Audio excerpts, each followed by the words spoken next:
Hello aspirants, this is Yash and welcome back to City Point. In the last session, we completed all the kinds of adverbs, I hope you remember. So in today's session, what we have to do, we have to understand some positions of multiple adverbs in a particular statement, in a singular statement. What I mean is when we have more than one kind of an adverb in a particular statement, in a singular statement, then how we will place each adverb in a singular statement. Okay, so वही पढ़ते हैं. So let's start guys. So adverbs complete ही होने वाला है. सो जैसा कि मैंने आपको बताया था कि बहुत सारे kinds of adverbs we have understood till now. So अब उनमें से कुछ पोजीशंस होती है. मैंने आपको अलग-अलग एडवर्ब्स की जो काइंड ऑफ एन एडवर्ब होते हैं कि पोजीशन होती है, जो कुछ 6-7 पोजीशन लिखवा रखी है सभी एडवर्ब ऑफ अ काइंड की, है ना? तो वो मैंने आपको करा रखी है. लेकिन कभी-कभार क्या होता है कि भी अलग-अलग तरह की एडवर्ब होती है एक ही स्टेटमेंट में, तो उनकी भी पोजीशन होती है. वैसे अभी तक क्या करा था कि time of sorry adverb of time है, उसको पोजीशन आपको करना है, प्लेस करना है किसी भी स्टेटमेंट में, तो वो मैंने आपको कुछ पोजीशंस बता रखी हैं. लेकिन अब क्या है, जब एक से ज्यादा adverb, adverb of time, adverb of place, adverb frequency, adverb degree, अगर इस तरीके से एक से ज्यादा काइंड ऑफ एन एडवर्ब किसी भी सिंगुलर स्टेटमेंट में आता है, तो उसको कैसे प्लेस करोगे वो हमें समझना है. ठीक है. तो आज का सेशन बहुत ही छोटा होने वाला, बहुत ही छोटा, बिकॉज़ इसके लिए मैंने स्पेशल सेशन रखा था, बिकॉज़ ये तभी कराना था when we have to complete all the kinds of adverbs. ठीक है, सभी kind of an adverb complete हो गए हैं. ठीक है, टाइम, प्लेस, फ्रीक्वेंसी, डिग्री. अब बारी है इसकी पोजीशन ऑफ दीज एडवर्ब्स. ठीक है, तो जब ये कंप्लीट होने वाला था तभी हमें ये करने वाला था, तो अब हमारा टाइम आ गया इसको करने का. ठीक है, तो स्टार्ट करते हैं गाइस. ठीक है, पोजीशन नंबर वन किस चीज की position number one. When, give me a moment, first of all let me choose the colour. हाँ, ब्लैक सूटेबल है. When adverb place, time and manner. जब ये तीनों तरह की एडवर्ब एक ही स्टेटमेंट में हो. अब तक मैंने आपको सभी काइंड ऑफ एन एडवर्ब की पोजीशन बताई थी कि भाई एडवर्ब ऑफ मैनर की कुछ पोजीशन होती है कि स्टेटमेंट में आप कहाँ कहाँ पोजीशन कर सकते हो, कहाँ कहाँ प्लेस कर सकते हो एडवर्ब मैनर की. लेकिन अब क्या है, जब तीनों ही तरह की एडवर्ब, टाइम भी, प्लेस भी और मैनर भी एक ही स्टेटमेंट में आ जाती है, तो उनको लिखने का एक तरीका होता है, मतलब पोजीशन करने का एक तरीका होता है, वो जो है आपके सामने. एमपीटी. एमपीटी का मतलब क्या हो गया? Adverb of manner, adverb of place, adverb of time. मेरा मतलब ये है, इफ यू फाइंड कि भाई तीनों ही तरह की एडवर्ब किसी एक सिंगल स्टेटमेंट में आ जाती है, तो ऐसे ही नहीं कि भाई एडवर्ब ऑफ टाइम को कहीं भी लगा दो, मैनर को कहीं भी लगा दो, नहीं, ऐसा नहीं होता है. आपको पहले एडवर्ब ऑफ मैनर को पोजीशन करना है, यानी कि सबसे पहले एडवर्ब मैनर आएगी, देन प्लेस, देन टाइम. ठीक है, as you can see the example. दो एग्जाम्पल काफी है, आई नो. ठीक है, इसके बेसिस पे आते हैं क्वेश्चन, ये मत सोचो नहीं आते हैं. अगर मैं छोटा सा सेशन ले रहा हूँ आज, तो इसका मतलब ये नहीं है it is not important, everything is important. और इसके बेस पे I will be telling you some questions. ठीक है, एमसीक्यू सेशंस में I will be solving some questions in front of you, so that will include this type of positions too and you will see. ठीक है, तो जैसे she performed tremendously on the stage in the evening. अब ये क्या कहना चाह रहा है, ये कहना चाह रहा है, ये स्टेटमेंट कहता है कि भाई उसने परफॉर्म किया ट्रेमेंडसली, मतलब धमाकेदार, ऑन द स्टेज, स्टेज के ऊपर, इन द इवनिंग, शाम के समय. ठीक है, शाम को आई मीन. तो अब देखो इसका मतलब क्या हो गया, यहाँ पे तीन तरह के जो स्टफ हैं, जो वर्ड्स हैं, आपको ध्यान रखने हैं. सबसे पहले ट्रेमेंडसली. अच्छा, वहां पे इसमें मॉडिफिकेशन किस चीज की हो रही है?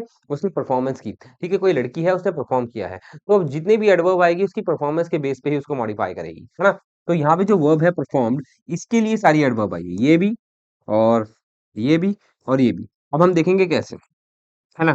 कैसे शी परफॉर्म ट्रेमेंडसली. सबसे पहले कि भाई उसने कैसा परफॉर्म किया, कौन बता रहा है, कौन सा वर्ड बता रहा है? ट्रेमेंडसली बता रहा है, जो कि एडवर्ब ऑफ मैनर है, कि भाई उसने ट्रेमेंडसली परफॉर्म किया, बहुत ही धमाकेदार परफॉर्म किया, है ना? तो ये एडवर्ब ऑफ मैनर आएगी सबसे पहले. On the stage, on the stage ये पूरा ही है, ये पूरा ही है on the stage. On the stage मतलब कहाँ पर किया? अब तक हमने बता दिया कि उसने कैसा परफॉर्म किया, ट्रेमेंडसली किया, एडवर्ब ऑफ मैनर. उसके बाद आएगा एडवर्ब ऑफ प्लेस, कहाँ पे किया? ऑन द स्टेज, स्टेज के ऊपर किया. कब किया? In the evening. ये जो पूरा फ्रेज है इन द इवनिंग, ये एडवर्ब ऑफ टाइम बता रहा है. तो ये statement according to the positions of multiple adverbs in a singular statement बिल्कुल करेक्ट है. तो पहले आएगा adverb of manner, tremendously, adverb of place, on the stage, है ना? Then adverb of time, in the evening. तो इस तरीके से आप पोजीशन करोगे जब when you find more than one kind of an adverb. देखिए, काइंड ऑफ एन एडवर्ब की बात कर रहा हूँ, है ना? एडवर्ब्स की बात नहीं कर रहा. अलग अलग तरह की एडवर्ब आपको एक ही स्टेटमेंट में मिलती है, तो तरीका मैंने बता दिया है. डिग्री जो होती है, एडवर्ब डिग्री, उसकी कोई पोजीशन का कोई रूल नहीं है. तो आपको जो रूल मिलेगा वो केवल मिलेगा आपको.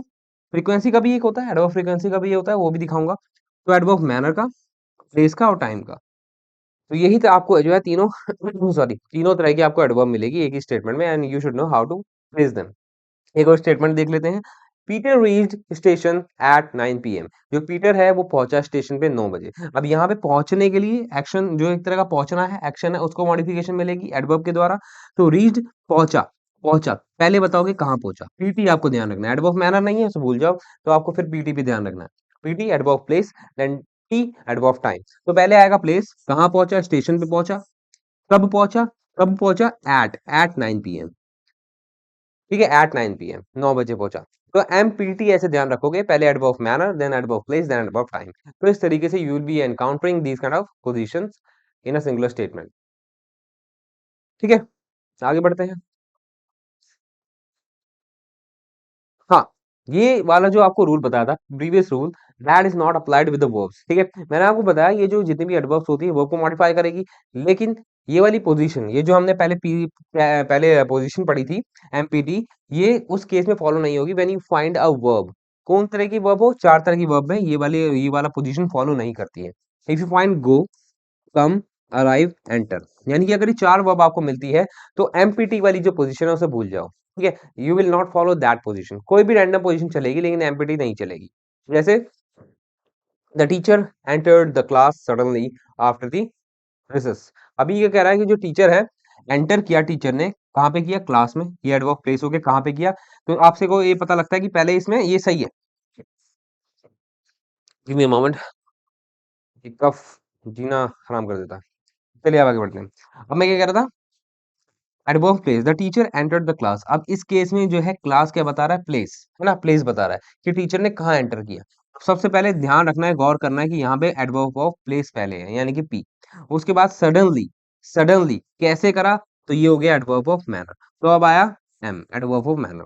देन आफ्टर द सेशन, कब किया, after the recess, I mean after the recess. तो रिसेस क्या हो गया, एडवर्ब ऑफ टाइम हो गया। तो इसमें देखो पी एम टी को फॉलो करा जा रहा है, पी एम टी।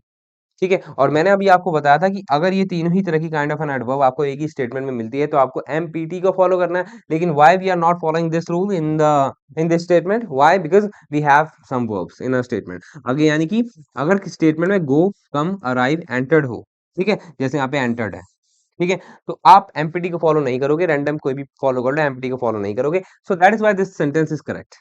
तो यही exception I want to let you know, PMT कुछ भी बना लो, बस एमपीटी नहीं होगा। ठीक है, आई होप समझ में आ गया होगा। चलिए अब आगे बढ़ जाते हैं। अब है position number two. Position number two बहुत सिंपल है। ये क्या कहता है, when adverb of frequency, place, time. अब तक क्या था, एडवर्ब मैनर के साथ मैंने आपको प्लेस और टाइम के लिए बताया था। अब एडवर्ब मैनर की जगह आप फ्रीक्वेंसी को ले लो। ठीक है, तो जब एडवर्ब ऑफ टाइम और प्लेस के साथ साथ आपको एडवर्ब फ्रीक्वेंसी भी मिलती है, एडवर्ब प्लेस और टाइम के साथ साथ एडवर्ब फ्रीक्वेंसी भी मिलती है, so what you have to do, you have to follow this sequence.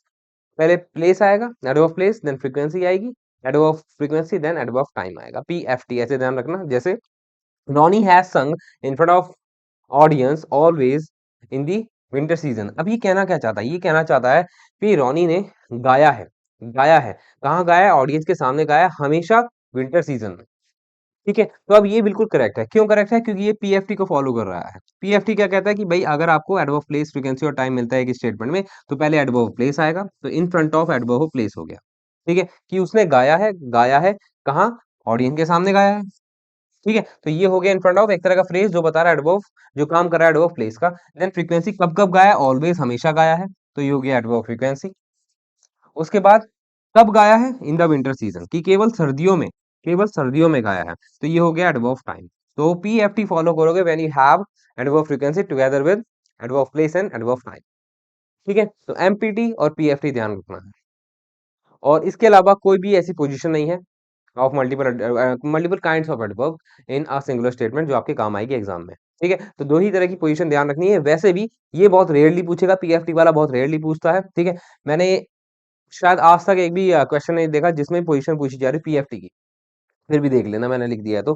ठीक है, तो ज्यादातर ये वाली पूछी जाती है एमपीटी की।